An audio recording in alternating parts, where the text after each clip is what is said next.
কে ছিলেন সেই নারী যাকে আল্লাহ তাআলা কোরআনে অভিশপ্ত হিসেবে উল্লেখ করেছেন তা কিছুক্ষণের মধ্যে জানতে চলেছে। তাই আমাদের সাথেই থাকুন এবং শুনতে থাকুন সেই চাঞ্চল্যকর কাহিনী যা আপনার হৃদয়কে নাড়িয়ে দিবে। উম্মে জামিল জন্মেছিলেন কুরাইশ গোত্রে, মক্কার সবচেয়ে শক্তিশালী গোত্রগুলোর একটি। তার পিতা হাব্ব ইবনে উমাইয়া ছিলেন মক্কার সম্মানিত নেতাদের একজন। এমন পরিবারে জন্ম নিয়ে তিনি বড় হয়েছিলেন প্রাচুর্য আর মর্যাদার মাঝে। কিন্তু এই উচ্চ মর্যাদা তার অন্তরকে ভালো করেনি। শৈশব থেকেই তিনি ছিলেন উচ্চাবিলাসী, অহংকার এবং ক্রোধে ভরা। অল্প বয়সে তিনি বিবাহ বন্ধনে আবদ্ধ হন আবু লাহাবের সাথে, যিনি ছিলেন আব্দুল মুত্তালিবের পুত্র। আবু লাহাব ছিলেন মক্কার সবচেয়ে ধনী ও ক্ষমতাশালী পুরুষদের একজন। তার সম্পদ উম্মে জামিলকে, যিনি অহংকার আর বিলাসিতা পছন্দ করতেন, অপরিসীম আনন্দ দিয়েছিল। আবু লাহাব ছিলেন কুরাইশের বিখ্যাত ব্যবসায়ী, যার বাণিজ্য ছড়িয়েছিল দূর দূরান্তে।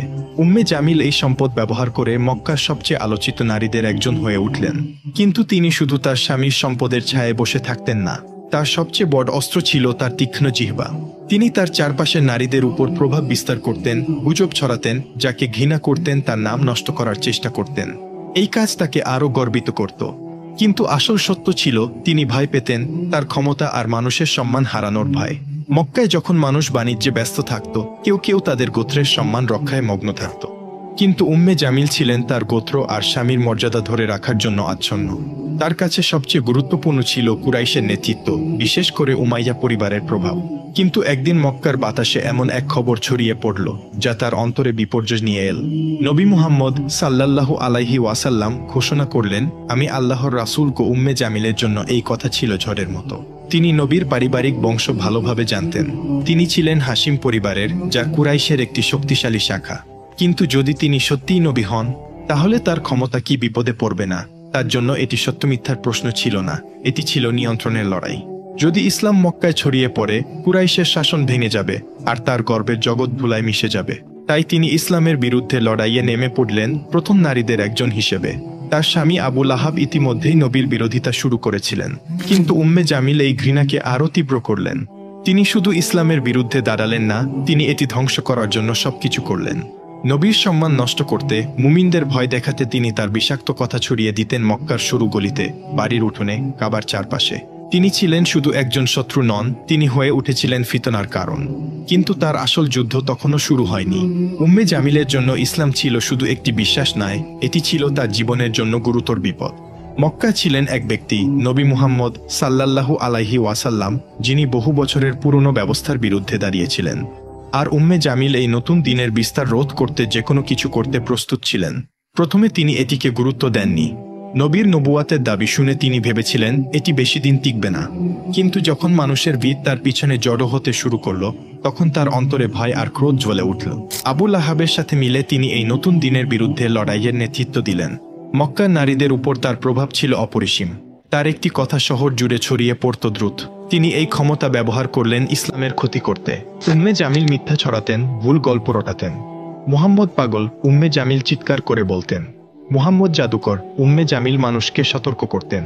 মুহাম্মদ মিথ্যাবাদী, যিনি মক্কার শৃঙ্খলা ভাঙতে চান, উম্মে জামিল দাবি করতেন।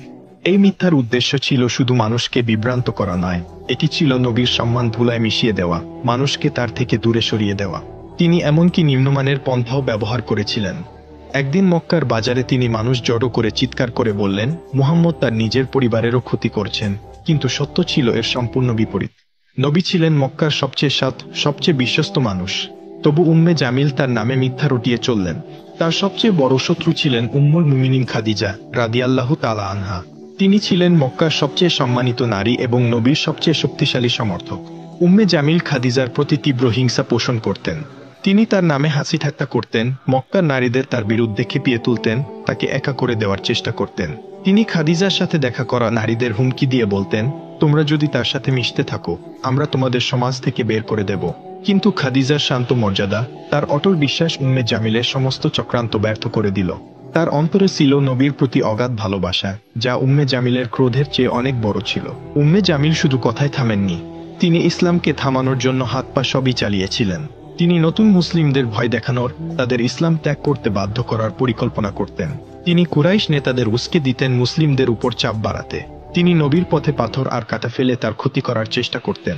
তিনি মানুষকে উৎসাহ দিতেন মুসলিমদের বাণিজ্য আর সমাজ থেকে বাদ দিতে। একদিন যখন নবী কাবার কাছে সালাতে দাঁড়িয়েছিলেন, আবুল আহাব আর উম্মে জামিল তাদের লোকদের নির্দেশ দিলেন তার উপর নোংরা জিনিস ছুঁড়ে মারতে। তারা মক্কার সবচেয়ে সম্মানিত মানুষটির অপমান করতে একটু দ্বিধা করলেন না। কিন্তু তারা যতই চেষ্টা করুক, মুসলিমদের সংখ্যা প্রতিদিন বাড়তেই থাকল। এটি উম্মে জামিলকে পাগল করে দিল।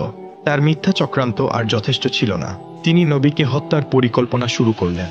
বহু বছর ধরে তিনি ইসলামের সবচেয়ে বড় শত্রুদের একজন ছিলেন, কিন্তু তার নাম শুধু মক্কার পথেঘাটে উচ্চারিত হলো না, কুরআনে তাকে চিরকালের জন্য অভিশপ্ত হিসেবে লিপিবদ্ধ করা হলো। আবুল আহাব আর উম্মে জামিল ইসলামের বিস্তারে আরো হিংস্র হয়ে উঠলেন, কিন্তু তারা যাই করুক, আল্লাহর সত্য জয়ী হলো। একদিন নবী সাফা পাহাড়ে দাঁড়িয়ে কুরাইশের লোকদের ডাকলেন। তিনি বললেন, হে কুরাইশের মানুষ, যদি আমি বলি এই পাহাড়ের পিছনে একটি সেনাবাহিনী আছে যারা তোমাদের আক্রমণ করতে প্রস্তুত, তোমরা কি আমাকে বিশ্বাস করবে? সবাই একসাথে বলে উঠল, হ্যাঁ, কারণ তুমি কখনো মিথ্যা বলনি। তখন নবী বললেন, তাহলে শোনো, আমি তোমাদের একটি মহাশাস্তির বিষয়ে সতর্ক করছি। এই কথায় চারদিক নীরব হয়ে গেল। এটি ছিল ইসলামের প্রকাশ্য ডাকের শুরু। কিন্তু আবুল আহাব ক্রোধে ফেটে পড়লেন। তিনি চিৎকার করে বললেন, এই কথা বলার জন্য তুমি আমাদের জড়ো করেছ, ধ্বংস হোক তুমি। তারপর তিনি সেখান থেকে চলে গেলেন। এই অহংকারের জবাবে আল্লাহ অবতীর্ণ করলেন সূরা আল মাসাদ। শুনুন কি বলা হয়েছে এই সূরায়। ধ্বংস হোক আবুল আহাবের 2 হাত, আর ধ্বংস হয়েছে সে, তার সম্পদ আর তার অর্জন তাকে বাঁচাতে পারবে না। সে পূর্বে আগুনের লেলিহান শিখায়, আর তার স্ত্রী যে কাঠের বোঝা বহন করে, তার গলায় থাকবে পাকানো দড়ির রশি। কি এই সূরা ঘোষণা করল আবুল আহাব আর উম্মে জামিলের শেষ পরিণাম। কাঠের বোঝা বহনকারী বলতে বোঝানো হলো উম্মে জামিলকে, যিনি নবীর পথে পাথর আর কাঁটা ছড়িয়ে দিতেন। এটি তার মন্দ প্রকৃতির প্রতিচ্ছবি। যখন এই সূরা অবতীর্ণ হলো, উম্মে জামিলের ক্রোধ আরো তীব্র হলো। তার কাছে এটি ছিল মৃত্যুর ফরমান। মক্কার মানুষ তার ভাগ্য নিয়ে কথা বলতে লাগল, এমনকি কুরাইশের নেতারাও তার সাথে ঠাট্টা করলো। একদিন তিনি ক্রোধে ফুঁসতে ফুঁসতে একটি বড় পাথর হাতে নিয়ে মসজিদুল হারামে গেলেন। তিনি নবীকে হত্যা করতে চাইলেন। তিনি ভেবেছিলেন নবী সেখানে বসে আছেন। আবু বকর রাদিয়াল্লাহু তাআলা আনহু তার পাশে ছিলেন। কিন্তু আল্লাহর ইচ্ছায় উম্মে জামিল নবীকে দেখতে পেলেন না, যদিও তিনি ঠিক সেখানেই ছিলেন। তিনি আবু বকরের দিকে তাকিয়ে চিৎকার করে বললেন, তোমার বন্ধু কোথায়? আমি তাকে শেষ করতে এসেছি। সে তার জাদু আর মিথ্যা দিয়ে আমাদের একে অপরের বিরুদ্ধে করেছে। আবু বকর শান্তভাবে তার দিকে তাকালেন। আল্লাহ নবীকে তার চোখের সামনে অদৃশ্য করে দিয়েছিলেন। উম্মে জামিল ক্রোধে পাথর ফেলে দিয়ে চলে গেলেন। তিনি জানতেন সূরা মাসাদ তার শেষ ঘোষণা করেছে, কিন্তু তার ক্রোধ আল্লাহর বিচার বদলাতে পারল না। সূরা মাসাদের অবতীর্ণ হওয়া আবুল আহাব আর উম্মে জামিলের জন্য বিপর্যয় ছিল। তারা ইসলামের উত্থান থামানোর জন্য সব চেষ্টা করেছিল। আবুল আহাব মুসলিমদের বিরুদ্ধে সামাজিক ও অর্থনৈতিক বয়কটের নেতৃত্ব দিয়েছিলেন। এই কঠোর বয়কট 3 বছর ধরে মুসলিমদের কষ্টে ডুবিয়ে রেখেছিল, কিন্তু তারা ইসলামের আলো নিভিয়ে দিতে পারলেন না। তাদের নিষ্ঠুরতা তাদের নিজেদের ধ্বংসের পথে নিয়ে গেল। আবুল আহাবের শেষ এলো নির্মমভাবে। মক্কায় একটি মারাত্মক রোগ ছড়িয়ে পড়ল। আবুল আহাব সেই রোগে আক্রান্ত হলেন। তার শরীর এতটাই ভয়াবহ হয়ে গেল যে কেউ তার কাছে যেতে সাহস করল না।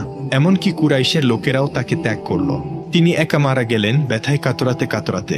উম্মে জামিল, যিনি বছরের পর বছর তার স্বামীকে সমর্থন করেছিলেন, তিনিও তাকে পরিত্যাগ করলেন। তার মৃতদেহ পড়ে রইল মাটিতে। কেউ তাকে দাফন করতে এগিয়ে এলো না। শেষে কিছু লোককে অর্থ দিয়ে তার দেহ একটি গর্তে ফেলে পাথর দিয়ে ঢেকে দেওয়া হলো। তার সম্পদ, তার মর্যাদা, তার গর্ব সব ধুলায় মিশে গেল। আবুল আহাবের মৃত্যুর পর উম্মে জামিল একা পড়ে গেলেন। যে নারী একসময় মক্কার রানী ছিলেন, তিনি হয়ে গেলেন দুর্বল, অসহায়।